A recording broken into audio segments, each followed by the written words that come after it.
Welcome to Networking and Health Information Exchange, Health Data Interchange Standards. This is Lecture B. The objectives for this lecture are to understand HL7 version 3.0 messaging standards, learn about the HL7 version 3 reference information model, RIM, understand what is different about HL7 version 3 compared to version 2.n, and understand the HL7 version 3 domains. The HL7 version 3 family of standards is based on an explicit reference model and a defined methodology development framework. Many HL7 version 3 standards are based on the MDF and have in common the explicit information model. This lecture focuses on the version 3 messaging standard. Other HL7 version 3 standards are discussed in subsequent units. Version 3 is based on an explicit information model. Interoperability among unrelated, heterogeneous sites can only be accomplished through the use of a common information reference model. The most commonly used information model is the HL7 RIM. There are other models available, including the CEN or ISO standard 13606. This model is abstract, that is, it is defined without regard to how it is represented in a message, on the wire, or in a service architecture method, or in a clinical document. In fact, each of these representations can contain the same instance of information. The RIM defines the basic things.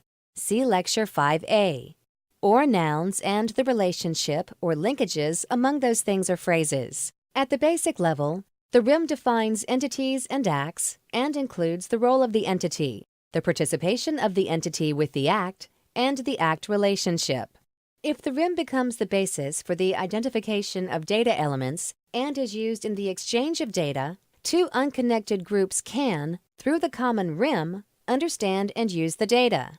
With the RIM, two groups given the same use case should derive similar messages to exchange the data. Further, the RIM permits the extension of concepts to support new domains without changing the old. All HL7 version 3 products are based on the RIM CDA, decision support, messages, and others. Domain analysis models define information flow, workflow, and identify associated data elements within a clinical domain. Communications between domains requires an abstract domain-independent model, such as the HL7 RIM. Exchange of data among domains using version 3.0 is based on the RIM to establish interoperability. In other words, the exchange of data starts with the reference information model and ends with the reference information model. It is the link that establishes the structure for interoperability. Cross-reference tables build the mappings from the narrow world of the individual domain to the cross-domain interoperability supported by the HL7 RIM. The HL7 RIM, in its simplest form, includes these nouns and phrases. There are 6 RIM core or backbone classes: entity, role, role link, participation, act, and act relationship. Examples of an entity include organization, place, person and non-person, living subject and material. Material is composed of manufactured material, which includes container and device. Roles include such things as patient, employee, licensed entity, qualified entity, and access. Role link is defined by a type code. Participation ties the entity in a specific role to the act. Examples of participation linkages include managed participation.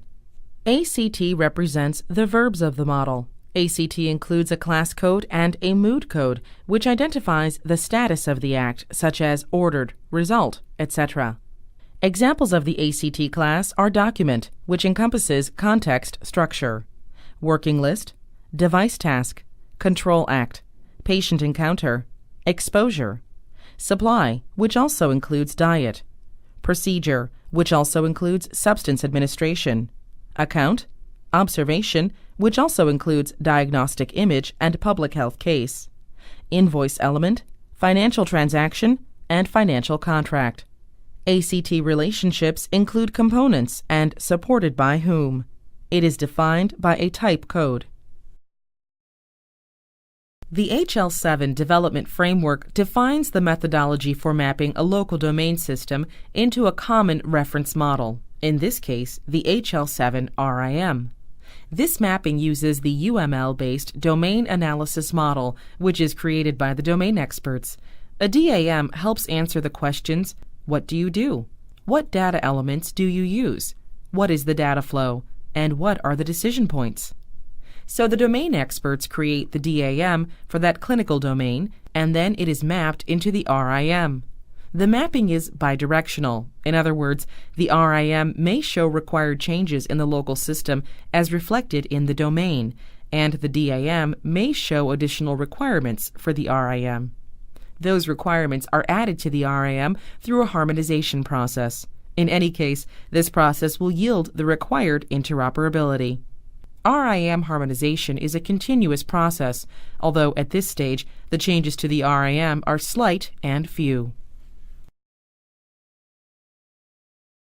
HL7 standards, both V2 and V3, are grouped into 7 reference categories. Primary standards are those standards that are an essential part of what is required for systems integration. These are the most popular and therefore the most frequently used standards. Fundamental standards define standards that provide the basic building blocks for all other standards. These standards are used in the creation of other standards. The fundamental standards define the personality and characteristics of HL7 standards. Clinical and administrative standards focus on the user domains in the administrative and clinical areas. EHR profiles define functional models for the EHR and include the functionality requirements for target audiences. Implementation guides define how to use specific standards for specific purposes. All implementation guides are linked to a parent standard.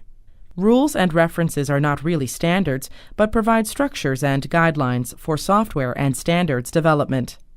Education and awareness include the category of standards known as Draft Standards for Trial Use, DSTU. Ideally, all standards would go through a testing or trial stage before they move into permanent status as a normative standard. An increasing number of standards in HL7 are model-based. The HL7 framework includes RIM, data types, data elements, vocabulary, templates, and clinical statements. All of these elements involve defining the data in a semantic, interoperable way. The resulting model-based standards include Version 3 messaging, CDA, GELLO, and system-oriented architecture. The GELLO language can be used to build up expressions to extract and manipulate data from medical records, construct decision criteria by building up expressions to reason about particular data features or values. These criteria can be used in decision support knowledge bases, such as those designed to provide alerts and reminders, guidelines, or other decision rules. Create expressions, formula, etc. for other applications. We will learn more about GELLO in the next unit. What's different about V3? It is a conceptual foundation, a single common reference information model to be used across HL7. V3 has as its goal and purpose interoperability. It is a semantic foundation, explicitly defined concept domains drawn from the best terminologies. As previously noted, it is based on the RIM, which provides the fundamental underpinnings for interoperability. The language of data interchange, explicitly defined concept domains expressed as data elements with standardized terminology, provide the required semantic foundation. It is an abstract design methodology that is technology neutral, able to be used with whatever is the technology du jour, for example, XML, UML, etc. The design methodology that creates the technology-neutral messages permits the use of different technologies and permits an evolution over time as technology varies.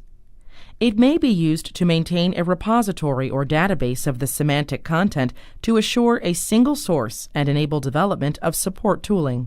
Finally, V3 supports a repository of semantic content, or terminology and data elements and tools.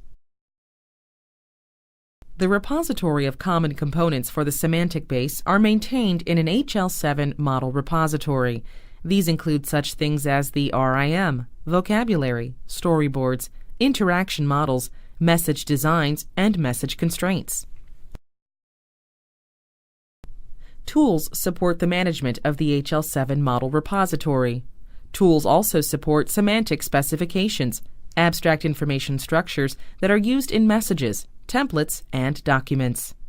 Tools also support the publication of HL7 standards and implementation guides. The transition from V2 to V3 has been slow in the U.S. for many reasons. First is the fact that V2 meets the current need of many users. The philosophy is, if it ain't broke, don't fix it. Secondly, V3 is perceived to be much more complex than V2. The fact is, V3 is a requirement for interoperability in large-scale implementation. If data is to be exchanged in regions, states, and nationally, V3 must come into more widespread use. Data types that provide precise definition of the constructs of more complicated structures and, in particular, accommodate differences in the global setting make this semantic requirement easier. V3 has built-in support for complex data types, supporting universally unique instance identifiers for persons, places, organizations, practitioners, URLs, orders, observations, etc. Name data types such as persons and organizations, time and date-related data type forms, and codes, binding standard vocabularies to RIM attributes. V3's methodology of deriving its models from the RIM also supports semantic interoperability. Finally, increased use of the RIM supports a more widespread adoption. Sharing data across a widespread environment for multiple users and multiple stakeholders is driving V3 adoption. Some features of V3 that support interoperability include structural ontology, which is a coherent set of models or structures guaranteeing semantic interoperability, and reuse based on the RIM and data types, with integrated vocabulary support. Identifier strategy supporting wide integration, and model and tools-based design and implementation. Finally, sharing decision support applications and knowledge applications is enhanced through a model-driven design.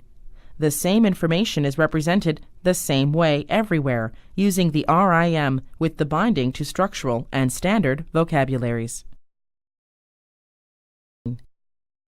HL7 V3 uses an HL7 Development Framework (HDF) model to develop the V3 message. The components of that development process start with the use case model. The use case model includes a number of scenarios that give an example of a situation or event within the domain of interest. Examples might include a patient coming to the clinic with a rash, a well baby checkup, or a patient with chest pain. We have already discussed the Reference Information Model, RIM. The RIM is available as either an RIM diagram, a literary expression, or as a state machine. The Domain Information Model, DIM, is a refined RIM model that is specific to the domain of interest. The Message Information Model, MIM, defines the content and structure of the message, and the Message Object Diagram, MOD, defines the objects contained in the message. The HDF and the use of these components to create V3 messages will be discussed in the following slides. The Hierarchical Message Description, HMD, lays out the message in a hierarchically structured fashion. Finally, the Common Message Element Types, CMETs, are the data structures that provide compound and complex structures. We discussed CMETs in a previous lecture. Basically, CMETs are data structures that define higher-level data elements that include a structure. An example is an address that contains street or P.O. box, city, state or province, country, and zip code. Shared messages include reusable message segments, as do clinical statements. Version 3 standards include standards for administrative management, accounting and billing, claims and reimbursement, patient administration, personnel management, and scheduling. Note that these domains are similar to what is available in version 2 messages. This slide shows the infrastructure or messaging domains: transmission, message control, query, and master file or registry. The additional areas defined by version 3 messaging include the following. Note that items followed by DSTU are draft standards for trial use. Blood, tissue, and organ, DSTU. Care provision, DSTU. Cardiology, DAM. Clinical decision support. Clinical document, DSTU. Immunization, DSTU. Laboratory, materials management, medical records, DSTU. Medication, DSTU. Observations, orders, pharmacy, DSTU. Public health reporting, regulated products, regulated studies, specimen, and therapeutic devices. The next series of slides show the process or methodology by which HL7 messages are created. These slides are important to you only in understanding what goes behind the messages. The parts of the process will be useful to you in understanding the role of use cases, actors, events, trigger events, interactions, the RIM, models, and message creation. The methodology includes an analysis phase, which includes use case modeling and information modeling, and a design phase, which includes interaction modeling and message design. We start with defining the requirements using use cases to define actors and events. The use case model develops the scope, and the use cases identify actors and events. The use cases become the storybook examples. From a storyboard, the actors, places, and other things are identified, the references, and provide input into the interactions. The domain analysis uses the RIM to create class and state diagrams. The information model draws the initial content from the RIM and models new concepts. The interaction model defines triggers, application rules, interactions, and creates conformance claims. The message design includes the DMIM, RMIM, and the MIM. From this message design, the message object diagram is defined, the content that is exchanged. The products of this process are kept in the reference model repository. The slide shows another view of the total process for creating an abstract message and the links or relationships among the many processes. The use case model is used to create a domain information model, DIM, based on the generic RIM. From the DIM constrained by the RIM, a message information model, MIM, is created. From the use case, the interaction model is derived, and the use case, interaction model, and the MIM creates the refined message information model, RMIM. An example of an RMIM is shown on the next slide. The RMIM includes details of the domain-specific message, expanding the specifics and constraints and relationships. Finally, the hierarchical message description is created using CMETs. This slide shows an example of RMIM for an observation order. Please examine this document carefully. At first glance, it may seem complex, but I think you will find that it is easy to read and is a clear representation of content and relationship. The RMIM is an information structure that represents the requirements for a set of messages. A constrained subset of the RIM may contain additional classes that are cloned from RIM classes. The RMIM contains those classes, attributes, associations, and data types that are needed to support one or more HMDs. A single message can be shown as a particular pathway through the classes within an RMIM. In this example, the author is the physician who orders the test, the performer is the laboratory, the subject is the specimen, and the record target is the patient.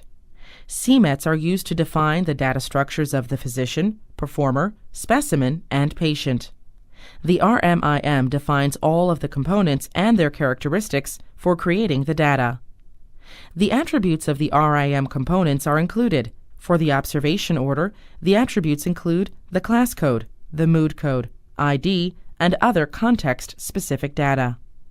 The attributes of the components are obtained from the RIM. Again, note the color coding identifying entities, roles, and acts. These colors match the colors used in the documentation of the HL7 RIM. This slide shows part of a version 3 message related to an RIM ballot. Note the XML structures shown on this slide. V3 has yet to gain acceptance in the U.S. This slide shows some of the reasons why that is true. V3 is difficult to implement. That process can be made simpler and easier with tools. Few persons really understand V3. We need good implementation guides. The overhead of a V3 message is too much. 1% of the message is payload, compared to V2, which is about 90 to 95%. The use of delimiters in V2 messages accounts for this difference. No one understands what implementation of V3 messaging means. What do I have to understand to implement a V3 message? Can I just implement a message someone else has created for a given purpose, or must I actually construct every message using the process defined by HL7? We need stability, clarity, and definition of V3 messaging. Some implementers create their own messaging using the HDF process. This is complex and probably not necessary.